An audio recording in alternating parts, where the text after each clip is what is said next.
성탄 예배는 8시 예배를 9시와 11시 통합 예배로 합니다. 성탄 예배는 장소가 하나님이 새 선물을 주시도록 기다리고 있으니까 오실 때 안내를 잘 받으시기를 바랍니다. 오늘 드릴 말씀은 구주 예수님 탄생의 신비. 예수님의 탄생은 신비다. 인류 역사상 최대의 사건은 하나님이 인간의 몸을 입고 친히 이 땅에 오신 사건입니다. 이 사건보다 더 신비한 사건은 이 땅에 없습니다. 동방에 있는 박사들이 별을 보고 예수님께 경배하기 위해서 찾아갔습니다. 그런데 찾아갔을 때 천군과 천사가 나타나서 찬송을 불렀다. 우리가 성경을 자세히 보면 천군 천사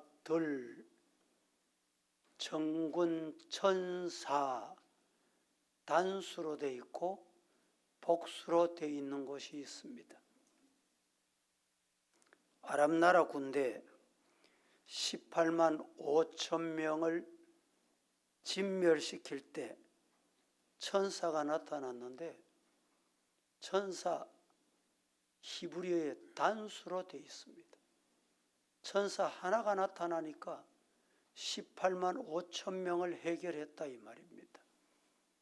그런데 아기 예수님이 이 땅에 오셨을 때는 천군 천사 수천 수만 셀 수 없는 천군 천사 이 말입니다. 놀라운 일 아닙니까?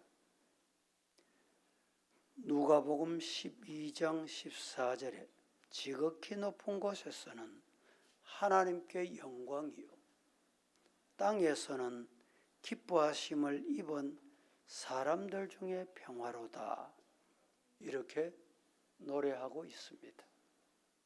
또 역사의 시간을 구분합니다. 기준이 뭐냐? 중심이 뭐냐? 예수님 오심을 전과 예수님 오심을 후로 나눕니다. 예수님 오시기 전을 BC, Before Christ. 예수님 오시고 난 다음을 AD, Anno Domini 이렇게 나누어서 역사 구분하게 되는 것을 우리는 알고 있습니다. 예수님의 탄생은 여러 가지 신비한 사건이다. 신비하다. 신비가 뭐냐? 사전에 이렇게 말합니다. 이성적으로나 상식적으로 설명할 수도 없고 이해할 수도 없을 만큼 신기하고 묘하다. 사전에 이렇게 되어 있습니다. 영어로는 미스테리, 다시 말하면 비밀. 인간이 볼 때는 비밀인 것입니다. 이 사건이 도대체 뭐냐? 첫째는 성령으로 잉태하신 것은 신비입니다. 믿습니까? 아멘. 예수님이 어떻게 탄생됐어요? 성령으로 잉태돼서 탄생됐습니다. 이 말은 물에 빠져서 죽어가는 사람이 물에 빠져 죽어가는 사람을 건지거나 살릴 수 있습니까? 불가능합니다. 우리 인간은 죄로 물에 빠져 죽어가는 인간입니다. 그런데 이런 인간이 인간을 살릴 수 있는 방법은 없다는 말입니다. 죄를 가지고 태어난 인간이 죄로 멸망할 인간을 구원할 수 있는 방법은 없기 때문에 하나님께서 결혼하고 태어나도록 한 것이 아니라 성령으로, 따라해 봅니다. 태초에 하나님이 천지를 창조하시니라. 하나님이 어떻게 창조했어요? 말씀으로. 태초에, 처음에, 가장 먼저 말씀으로 지구를 만드시고 산천초목을 만드시고 천상천하의 모든 것, 바다도 하늘의 별도 공중에 모든 것도 말씀으로 만드셨다. 믿어집니까? 이 말씀이 안 믿어지면 동정녀 마리아에게 성령으로 잉태되었다. 이게 안 믿어지게 돼 있어요. 말씀으로 창조하신 하나님이 성령으로 잉태하시게 하실 수 있다. 할렐루야. 그게 신비입니다. 신비. 창조가 신비예요. 인간의 이 얕은 지혜로, 인간의 얕은 두뇌로 이해 안 되는 거예요. 우리 인간의 머리로 전지하시고 전능하신 하나님을 이해한다는 것은 불가능합니다. 그래서 인간이 얼마나 어리석으냐. 조그마한 지혜 요거 가지고 내가 이해되면 믿을게. 여러분, 우리 인간의 지혜로 말씀으로 창조된 게 이해가 됩니까? 동정녀 마리아에게 성령으로 잉태된 게 이해가 됩니까? 우리가 가지고 있는 지혜는 요 손톱만큼.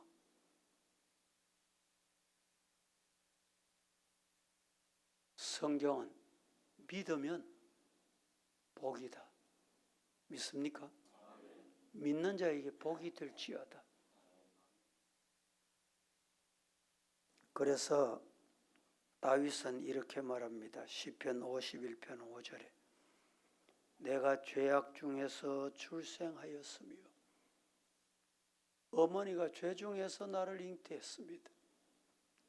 아담의 후손은 모세도 여호수아도 다윗도 솔로몬도 누구든지 다 모태에서 태어났어요. 어머니 품에서 태어났습니다. 그래서 다윗이 죄악 중에 출생했다. 다윗도 구원자는 아닙니다. 모세도 이스라엘의 지도자, 위대한 영도자라 불리지만 구원자는 될 수 없습니다. 우리 주변에 내가 예수다, 내가 재림 예수다. 그런데 중요한 것은 어리석은 사람은 따라갑니다. 그게 어리석은 일입니다. 다른 게 어리석은 거 아니에요.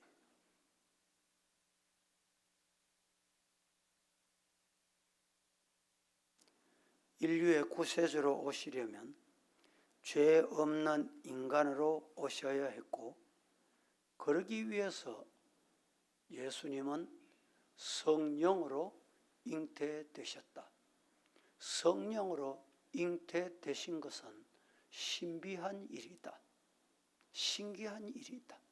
비밀의 일이다. 이사야 7장 14절에 주께서 친히 징조를 너희에게 주실 것이라. 보라, 처녀가 잉태하여 아들을 낳을 것이요 그의 이름을 임마누엘이라 하리라. 요 말씀이 예수님 이 땅에 아기 예수로 오시기 전에 몇 년 전에 하신 말씀이냐? 자그만치 700년 전에, 예수님이 이 땅에 태어나시기 700년 전에 오실 것을 예언해 놓으신 거예요.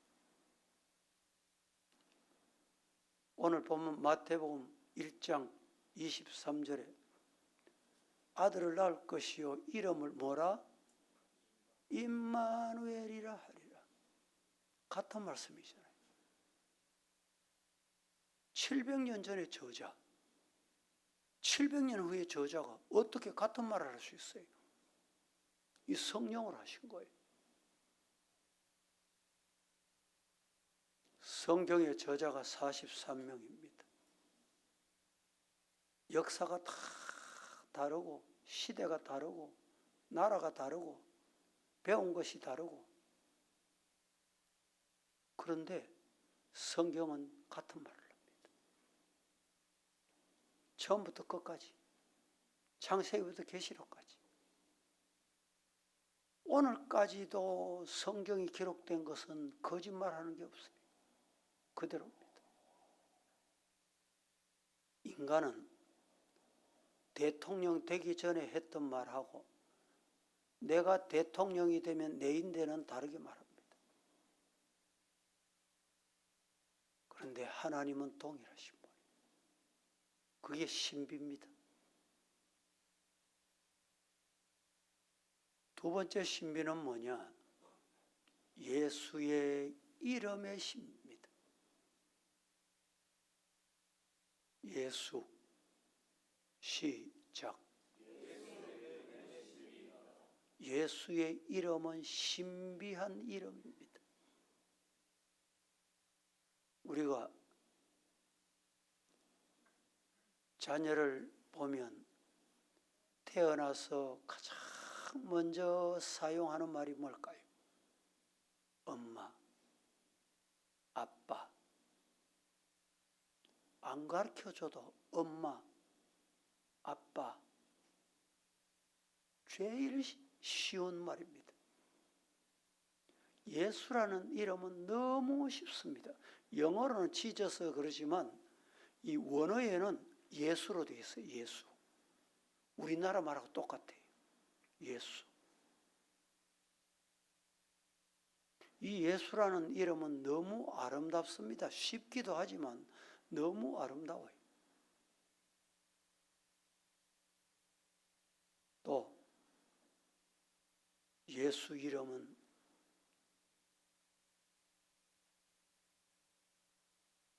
부르기만 하면 위로가 되고 은혜가 되고 기쁨이 되고, 그래서 예수 이름은 신비인 것입니다.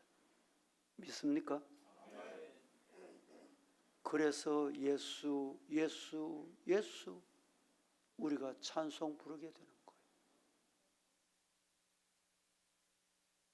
더 놀라운 것은 예수의 이름을 부르면 죄사함을 받습니다. 다른 것으로는 죄사함을 받을 수가 없어요. 그래서 우리가 기도할 때 어떻게 기도합니까? 내 이름으로. 그래서 예수님 이름으로 기도합니다.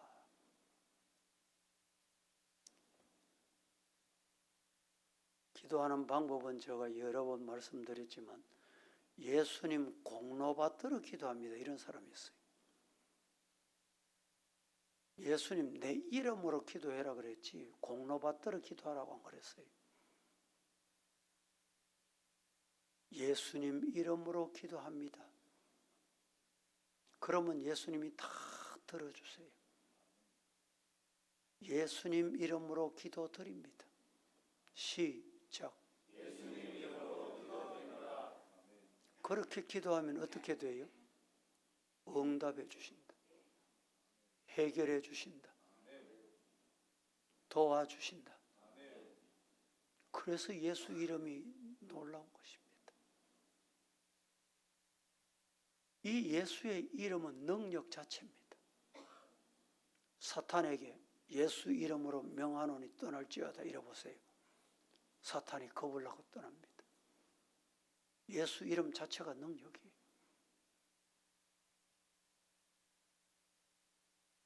그래서 우리는 사탄의 시험이 오면 예수님, 예수 이름으로 명하노니 사탄이 떠날지어다 외치는 이유가 그게 있습니다. 예수의 이름은 능력입니다.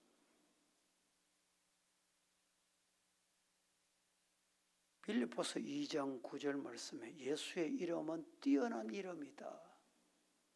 하나님이 그를 지극히 높여 모든 이름 위에 뛰어난 이름으로 주셨다. 그 이름이 무슨 이름이에요? 예수. 예수 이름은 뛰어난 능력입니다. 세 번째, 임마누엘의 신비입니다. 예수 이름은 임마누엘의 신비. 예수님의 탄생 전에 천사가 일러준 또 다른 이름이 뭐냐? 예수라는 이름. 예수라는 이름 또 다른 이름이 임마누엘. 아들을 낳으리니 이름을 예수로 하라. 그리고 23절에 임마누엘이라 해라. 임마누엘이라는 뜻이 무슨 뜻인지 모르는 분 없죠? 하나님이 나와 함께 하신다. 시작. 믿습니까? 하나님이 나와 함께 하신다는 건 신비한 일입니다. 하나님이 우리와 함께 하신다. 인류의 조상이 범죄한에 의해 에덴 동산에 쫓겨나고 죄와 함께 뒹굴며 살아갑니다. 그런데 이 죄와 함께 뒹굴며 살아가는 인간과 하나님이 함께 하시고 싶어서 아들 독생자 예수님을 보내주셨어요. 왜 보내주셨습니까? 예수님이 왜 이 땅에 오셨어요? 우리와 함께 하고 싶었어. 하나님이 우리와 함께 하시고 싶었어. 예수님이 이 땅에 오셔서 우리 죄와 허물을 위해 십자가 지시고 죽으셨다가 사망 권세 이기시고 부활하셨습니다. 40여일 계시다가 하나님의 나라에 오르시면서 이렇게 말씀하십니다. 너희들이 보는 대로 너희들이 있을 곳을 준비하고 내가 다시 오겠다. 그동안에 나 대신에 보혜사 성령을 보내주시겠다.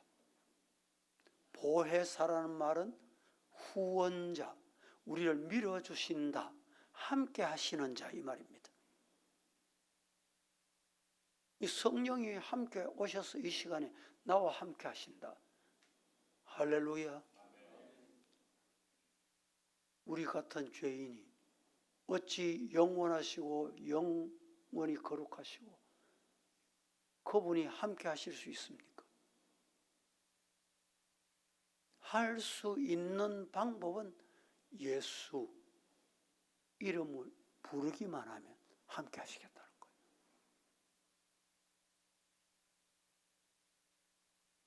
예수님을 믿고 영접한 사람은 주님이 우리의 생활 속에 함께 하시고 인도해 주신다. 고난이 있습니까? 시련이 있습니까? 그때마다 하나님이 함께 하신다.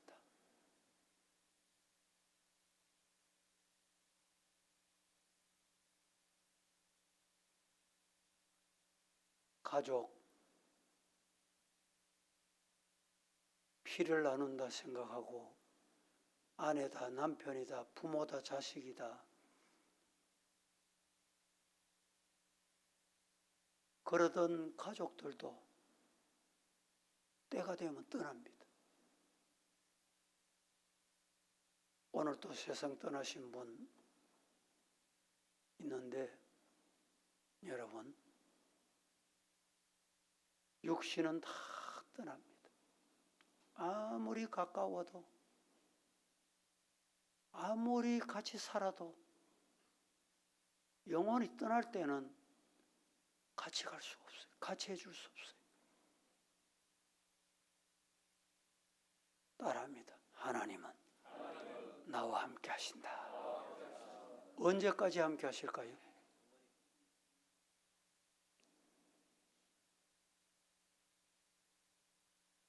우리 하나님은 어느 한순간도 우리를 버리지 않으시고 함께 하십니다. 고난이 와도, 시련이 와도. 요사이 세상 보면 가족도 소용이 없는 것 같아. 돈이 더 좋은 것 같아. 보험이 더 좋은가 봐.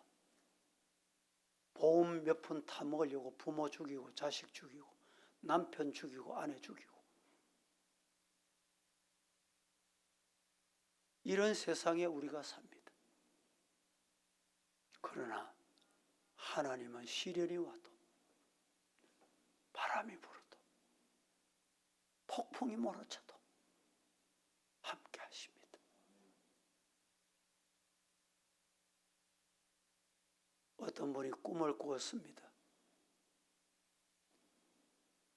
꿈을 꿨는데 자기 인생 여정을 파노라마같이 꿈에 보게 됩니다.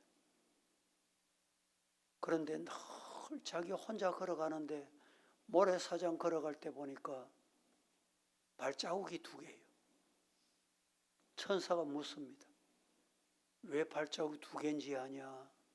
예, 나와 하나님이 함께 하신 하나님의 발자국이지요. 인생의 파노라마를 보다가 어느 순간에 가서 발자국이 혼자밖에 없어. 그때가 언제냐? 가장 어렵고 힘들 때. 저도 지난 주간에 중공 검사를 넣으려고 하니까 도장이 찍혀야 되는데 도장을 안 찍는 거예요.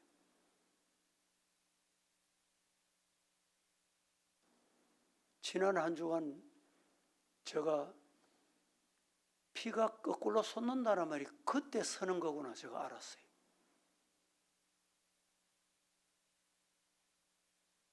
목사만 아니었다면 당장이라도 이런 감정이 솟구쳐 올라요.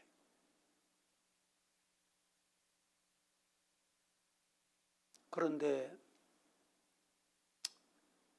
결국에는 도장을 늦게 찍으니까, 여러분, 이 도장을 찍었으면 벌써 입당을 했습니다. 입당을 했어요.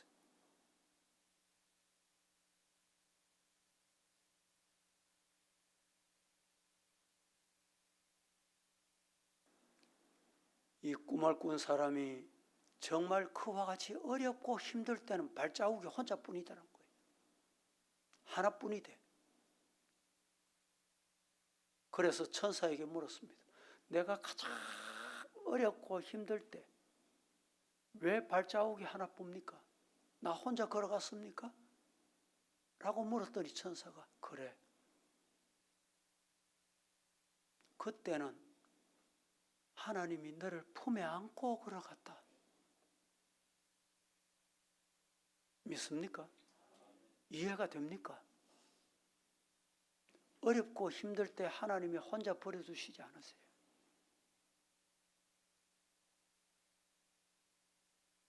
기도하겠습니다.